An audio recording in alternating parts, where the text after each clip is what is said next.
Il était juste une savane il y a 9 ans, mais aujourd'hui, le site agroforestier de Yema est une véritable forêt. Des acacias ont été plantées sur près de 200 hectares par les fermiers des villages de Yema et Ndouji avec le financement de la société pétrolière Perenco.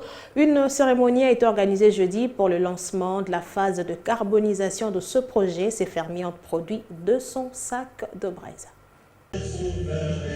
Ils sont à l'honneur ce jour, les fermiers des villages de Yema et Ndunji dans le Congo central. Toute l'assistance s'est réunie au site d'agroforesterie de Yema pour assister à la phase de carbonisation du projet d'agroforesterie financé depuis 2013 par la société pétrolière Perenco. Après près de 9 ans, ce projet a apporté ses fruits.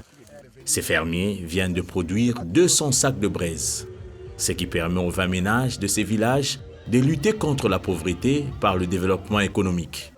Nous sommes fiers du travail que nous avons abattu et continuons à abattre et voulons que ce soit un exemple à travers le territoire de Mwanda, la province du Congo central, pourquoi pas la République démocratique du Congo, pour la lutte contre la pauvreté et le réchauffement climatique. Satisfait également du principal bailleur de fonds, Perenco, qui estime que ce projet peut faire école. Une énorme joie, une grande fierté, et puis surtout aussi une grande fierté pour l'ensemble de cette communauté qui a participé à ce projet d'agroforesterie. Et puis une joie pour Perenco qui a été à leur côté depuis 2013, depuis mai 2013, le commencement du projet, jusqu'à aujourd'hui où on passe à l'étape de carbonisation.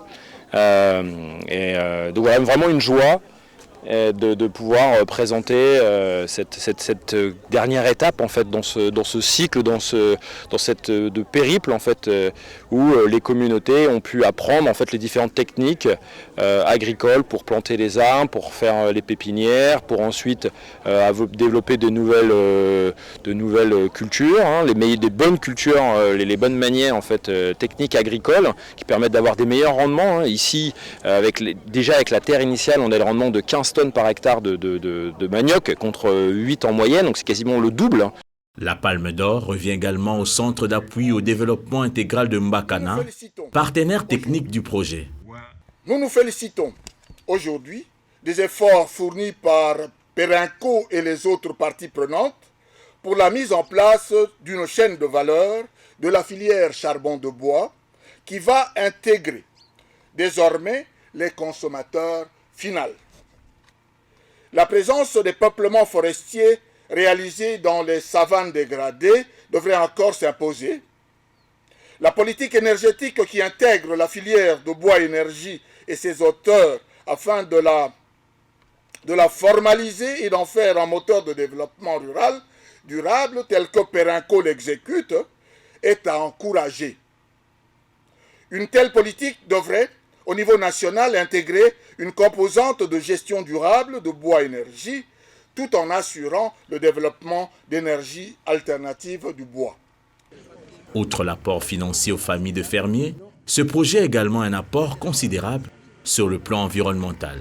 Perenco est en train de polluer, mais quand nous voyons ce qui pousse là, nous ne voyons pas là où il y a des endroits où c'est vraiment un désert, c'est les sols, comme on pouvait le voir dans certains coins. Bon, je ne vais pas citer, certains coins, pas de ces pays, d'autres pays africains.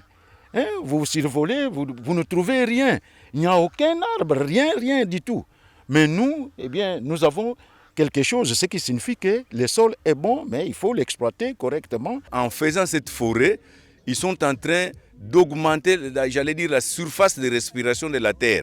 Parce que les arbres sont en train de consommer ce que nous rejetons. Vous savez que l'homme rejette les gaz carboniques et il aspire enfin, ce qu'on peut appeler oxygène. Mais en fait, dans ce qu'on appelle oxygène, cette terre-là, il n'y a plus d'azote que d'oxygène proprement dit. Mais c'est ce qu'on dit l'oxygène. Donc, il absorbe l'air bon. Et l'air sale qui est constitué en grande majorité de gaz carboniques, il les rejette. Et les arbres utilisent ces gaz carboniques pour pouvoir refaire beaucoup d'autres choses, et leur corps d'abord, et nous produire encore un peu d'oxygène. Donc pour moi, c'est vraiment important que les gens se mettent à, j'allais dire, construire des forêts, à refaire les forêts. Lancé en 2013 à Yema, à quelques encablures de la frontière avec le Cabinda, ce projet s'étend sur une superficie de 200 hectares. Une industrie agroalimentaire a même vu le jour suite au succès de ce projet avec l'usine de transformation de produits agricoles de Kinkanzi et la production de miel.